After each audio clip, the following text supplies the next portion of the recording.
കൂട്ടുകാർക്കും പുതിയൊരു വീഡിയോയിലേക്ക് സ്വാഗതം. എല്ലാവർക്കും സുഖമാണെന്ന് വിശ്വസിക്കുന്നു. എനിക്ക് സുഖമാണ്.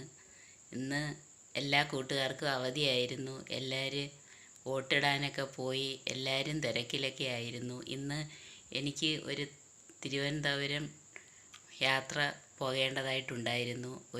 ഇപ്പോൾ ജനിച്ച ഒരു കുഞ്ഞു മോളെ കാണാനായിട്ട് തിരുവനന്തപുരം ഹോസ്പിറ്റലിൽ PRS ഹോസ്പിറ്റൽ, ആ ഹോസ്പിറ്റലിൻ്റെ വീഡിയോ ഒക്കെ ഞാൻ ഇട്ടിട്ടുണ്ടായിരുന്നു.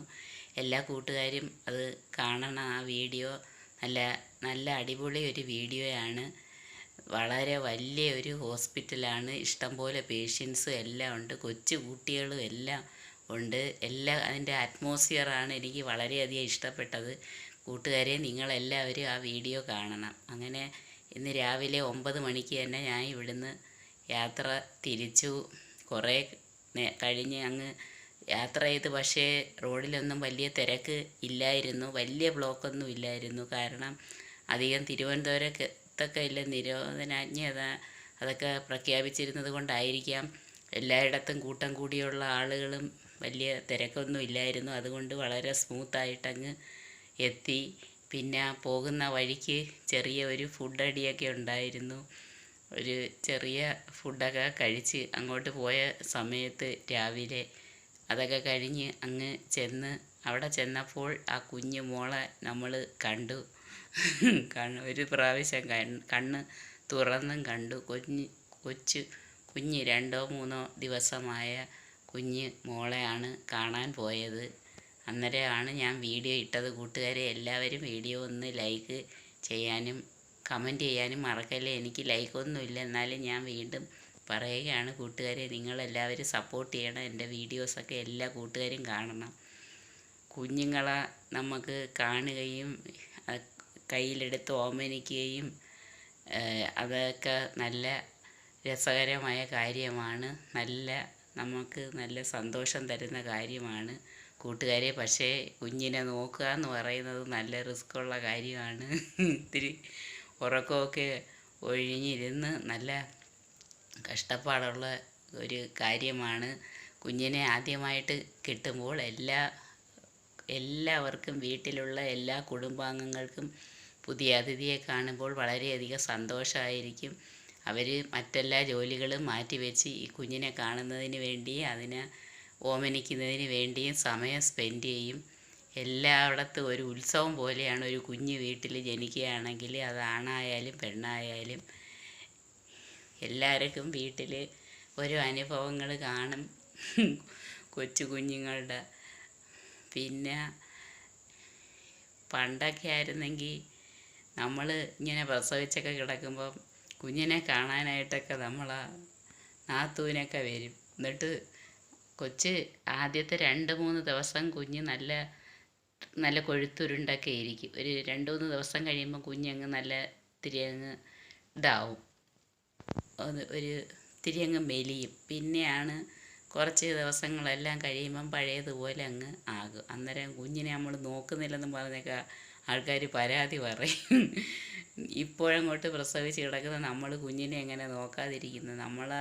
എപ്പോഴും നമ്മളെ ശ്രദ്ധയും നമ്മളെ കെയറിങ്ങും എല്ലാം നമ്മളെ കുഞ്ഞിലായിരിക്കും. അങ്ങനെ പിന്നെ കുഞ്ഞ് കുറച്ച് നാൾ കഴിയുമ്പോഴത്തേന് അങ്ങ് ഫോമാവും. പാലൊക്കെ കുടിച്ച് കുഞ്ഞങ്ങ് വളർന്ന് വലുതായിക്കോളും. ആദ്യം അങ്ങനെയാണ് നമുക്ക് ഓരോ അനുഭവങ്ങളുണ്ടായിരുന്നു. പിന്നെ അത് കഴിഞ്ഞ് കുഞ്ഞിനെ എല്ലാം കണ്ട് തിരിച്ചിറങ്ങി 1 മണി 1:30 മണിയായപ്പോഴത്തേന് തിരിച്ച് വന്നപ്പോൾ നല്ല വിശപ്പൊക്കെ ഉണ്ടായിരുന്നു. അങ്ങനെ നോക്കിയപ്പോൾ അവിടെ ആറ്റുകാൽ അമ്പലത്തിൻ്റെ അടുത്ത്, ഇന്നത്തെ വിശേഷങ്ങളാണ് കൂട്ടുകാരെ ഞാനീ പറയുന്നത്. ആറ്റുകാൽ അമ്പലത്തിൻ്റെ അടുത്തൊക്കെ ഇഷ്ടംപോലെ പഴങ്കഞ്ഞി കടയുണ്ട്. നമ്മൾ വിചാരിക്കും വീട്ടിലൊക്കെ പഴങ്കഞ്ഞിയൊക്കെ കുടിച്ചൂടെ, എന്തിനാ ഈ വെളിയിൽ പോയി ഇത് കഴിക്കുന്നതെന്ന്. ഈ സംഭവം എന്തോന്ന് അറിയാനായിട്ടാണ് പോയി നോക്കിയത്. അവിടെ ചെന്നപ്പോൾ നല്ല തിരക്കുണ്ടായിരുന്നു. ആ തിരക്കിനിടയിൽ ഞങ്ങൾ നോക്കിയപ്പം ഒരു ചട്ടിക്കകത്ത്, ഒരു വലിയ ചരുവത്തിനകത്ത് കുറേ പഴങ്കഞ്ഞി ചോറും, പിന്നെ അതിൻ്റെ മേളിൽ ഒരു കപ്പ് തൈരും, പിന്നെ അതിൻ്റെ അടിയിലാണെങ്കിൽ നല്ല കാന്താരി മുളക് ഇങ്ങനെ അരിഞ്ഞിട്ടിട്ടുണ്ട്. പിന്നെ ഒരു കുറച്ച് കപ്പയും എല്ലാം കൂടെ ഇട്ട് അതിൻ്റെ മുകളിൽ കുറച്ച് മീൻചാറും ഒക്കെ ഒഴിച്ച് ഇനി കൊണ്ടുവന്ന് തരും. ഇനി കൊണ്ടുവന്ന് തന്ന് അതിനകത്ത് നിറച്ച് വെള്ളവും ഉണ്ട്. ഒരു കലം മൊത്തവും കാണും, നിറച്ചും കാണും.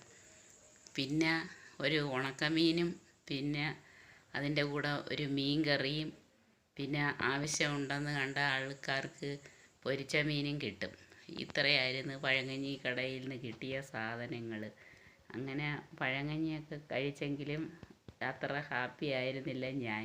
കാരണം അതിനകത്തെ മുളകിൻ്റെ എരി ഒരു വെള്ളടി വെട്ടുന്ന കണക്ക് നമ്മുടെ ചെവിയിൽ രണ്ടിലും ആ എരിയുടെ ഇതങ്ങ് കയറി കൈ അങ്ങ് നീറ്റലുമായിട്ട് പിന്നെ ശകലം കഴിച്ച് അപ്പോഴേ അവിടുന്ന് ഇറങ്ങി. പിന്നെ ഞങ്ങൾ അടുത്ത ഒരു സ്ഥലത്തേക്ക് പോയി. നമ്മുടെ ഒരു റിലേറ്റീവ് മരിച്ചായിരുന്നു, അവിടെ ഒന്ന് കൂടെ പോയി. പിന്നെ എല്ലാം ഒരു പ്രാവശ്യം പോകുമ്പം ഇതെല്ലാം ഒരുമിച്ചങ്ങ് പോകാമെന്ന് വിചാരിച്ച്. എപ്പോഴും ഈ പോക്ക് അത്ര ശരിയാവത്തില്ല. കാരണം നല്ല ചൂടും വെയിലും ഉണ്ട്. പിന്നെ നമുക്കൊക്കെ അവധിയെല്ലാം ഒത്തുവരുന്ന സമയത്താണ് എല്ലാവരും കൂടെ പുറത്തേക്കൊക്കെ പോകുന്നത്. അങ്ങനെ അവിടെയും കയറി തിരിച്ച് വന്ന് നമ്മൾ വിചാരിച്ചിരിക്കാതെ ആയിരിക്കും ചില മരണങ്ങളൊക്കെ നടക്കുന്നത്. നമ്മൾ വളരെ ഹാപ്പിയായിട്ട് എല്ലാവരും ഇങ്ങനെ കാണുമെന്നൊക്കെ വിചാരിച്ചിരിക്കും. ഒരു സുപ്രഭാതത്തിൽ ഒരു കുഴപ്പമില്ലാതിരിക്കുന്നവരായിരിക്കും അങ്ങ് വിട പറഞ്ഞ് പോകുന്നത് കൂട്ടുകാരെ. നമ്മളതുകൊണ്ട് മനസ്സുകൊണ്ട് എപ്പോഴും പാകപ്പെട്ടിരിക്കണം. എപ്പം വന്നാലും നമ്മളതിനെ എല്ലാം തരണം ചെയ്യുന്നതിനുള്ള ഒരു മനസ്സുമായിട്ട് വേണം നമ്മളെല്ലാവരും ഇരിക്കേണ്ടുന്നത്. എപ്പോഴും എന്ത് സംഭവിക്കുക, ആർക്കായാലും ഒരു അസുഖം വേണമെന്ന് ഇല്ല, എന്ത് സംഭവിക്കാൻ. അതുകൊണ്ട് നല്ല പ്രാർത്ഥിച്ച് എല്ലാവരെയും സ്നേഹിച്ച് സന്തോഷിച്ച് എല്ലാ ആളുകളെയും കാണുകയും വല്ലപ്പോഴെങ്കിലും പോയി കണ്ട് സംസാരിക്കുകയും വിളിക്കുകയും പറയുകയും എല്ലാം ചെയ്ത് സന്തോഷത്തോടും സ്നേഹത്തോടും കൂടി ഇരിക്കാൻ എല്ലാ കൂട്ടുകാരും നോക്കണേ. ജീവിതം വളരെ കുഞ്ഞ് ഒരു കാലയളവ് മാത്രമേ ഉള്ളൂ. നമ്മളിപ്പോൾ ഈ സംസാരിക്കുന്ന നിമിഷം പോലും നമ്മുടെ ഒരായുസിൻ്റെ കുറച്ച് സമയം ഇങ്ങനെ പോയിക്കൊണ്ടിരിക്കുകയാണ്. എല്ലാ കൂട്ടുകാരും അത് മനസ്സിലാക്കണം. ഈ പുറത്തെ ഈ ചൂട് എല്ലാം നമ്മൾ വളരെയധികം സൂക്ഷിക്കേണ്ടിയിരിക്കുന്നു. ഇനി ചൂടെല്ലാം മാറി കുറച്ച് കഴിയുമ്പോഴേക്കും അതിശക്തമായ മഴയെല്ലാം വരും. അതിനെ നമ്മൾ ഇങ്ങനെ പ്രതീക്ഷിച്ചിങ്ങനെ ഇരിക്കണം. നമുക്ക് നല്ലതേ വരുത്തോളെന്നും പറഞ്ഞ് ചിന്തിച്ചിരുന്നാൽ മതി. നമുക്ക് മോശമായത് വരുമെന്നൊന്നും പ്രതീക്ഷിക്കേണ്ട.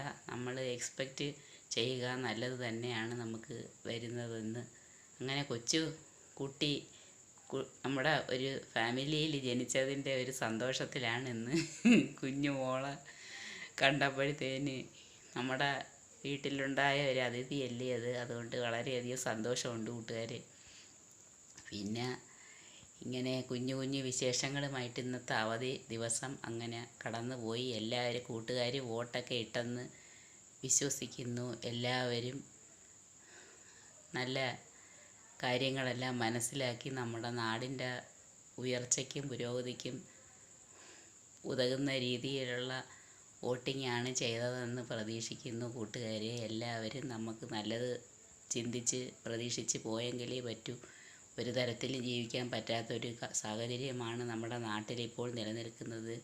എങ്ങും ഒരു ഡിപ്പാർട്ട്മെൻറ്റിനും ഒരു കാശുകളും ഒന്നും കിട്ടുന്നില്ല. കാശുകളിങ്ങനെ സർക്കുലേഷൻ ഉണ്ടെങ്കിൽ മാത്രമേ നമ്മുടെ നാടിന് നിലനിൽപ്പുള്ളൂ. അതുകൊണ്ട് എല്ലാ കൂട്ടുകാരും അവരവരുടെ പിള്ളേരെ എല്ലാം വെളി രാജ്യങ്ങളിലും അവിടെ ഇവിടെ എല്ലാം ഉള്ള കാശും എല്ലാം കൊടുത്ത് അവരെയൊക്കെ ഇവിടുന്ന് പാക്ക് ചെയ്ത് വേറെ രാജ്യങ്ങളിലേക്ക് പഠിക്കാനായിട്ട് വിടുകയാണ്. ഇത് നമ്മുടെ നാടിൻ്റെ ഒരു വലിയ ഒരു ഭവിഷ്യത്താണ്. ഇവിടെ അവസരങ്ങൾ കുറഞ്ഞു വരുന്നു. സാമ്പത്തിക സ്ഥിതി മോശമായാൽ പിന്നെ എങ്ങനെയാണ് ജീവിച്ചു പോകാൻ പറ്റുന്നത്? എല്ലാ ഡിപ്പാർട്ട്മെൻറ്റും എല്ലാം വളരെയധികം അങ്ങ് അനുഭവിക്കുകയാണ്. പറയാൻ പറ്റത്തില്ല, പറഞ്ഞാലൊന്നും മനസ്സിലാകത്തില്ല. അത് അനുഭവിച്ചെങ്കിലേ മനസ്സിലാകത്തുള്ളൂ കൂട്ടുകാർ.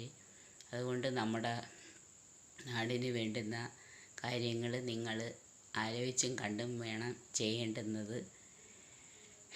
എല്ലാവരും ഉറക്കമായി കാണുമെന്ന് വിശ്വസിക്കുന്നു.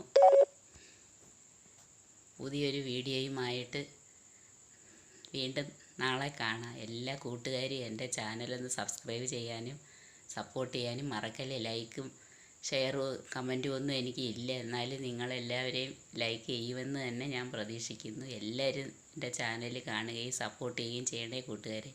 നിങ്ങളുടെ സപ്പോർട്ടുണ്ടെങ്കിലേ എനിക്ക് മുന്നോട്ട് പോകാൻ കഴിയത്തുള്ളൂ. പുതിയ പുതിയ വിശേഷങ്ങളുമായിട്ട് വീണ്ടും കാണാം. എല്ലാ കൂട്ടുകാർക്കും ഗുഡ് നൈറ്റ്.